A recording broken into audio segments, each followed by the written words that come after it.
अरे सदू, एवढ्या टेन्शन मध्ये का बसलायस रे? चेहरा बघून वाटतंय जणू पेट्रोल पंप तूच विकत घेतलायस. काय सांगू बाबूराव, देशाची चिंता लागली आहे. पेट्रोल महाग, सीएनजी महाग, गॅस महाग, त्याच्या पाठोपाठ डाळ, तेल, भाजी, दूध.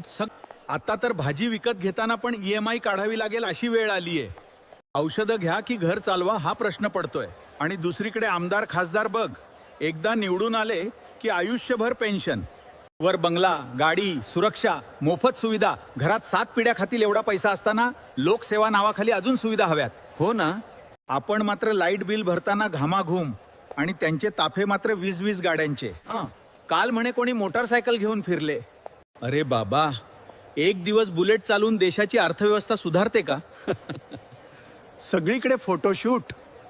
बाबूराव, मला एक सांगा, देश आर्थिक संकटात असेल तर त्याग फक्त सामान्य माणसानेच का करायचा?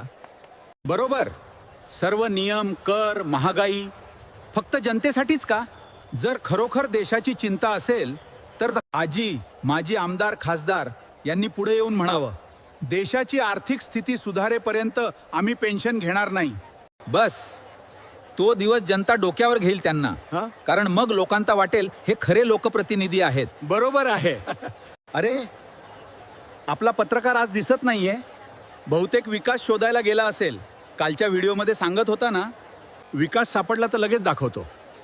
मित्रांनो, विचार करा, देश अडचणीत असेल तर त्याग सगळ्यांनी केला पाहिजे की नाही? विकास सापडला तर लगेच दाखवतो. ताफे कमी करून एका दिवसाचा साधेपणा दाखवून फोटो काढून काही होणार नाही. जोपर्यंत देशाची परिस्थिती सुधारत नाही तोपर्यंत सुविधा आणि पेन्शन कमी करण्याचा निर्णय घेतला तर जनतेचा विश्वास परत मिळेल. देश बदलायचा असेल, बरोबर, तर त्यागाची सुरुवात नेत्यापासून झाली पाहिजे.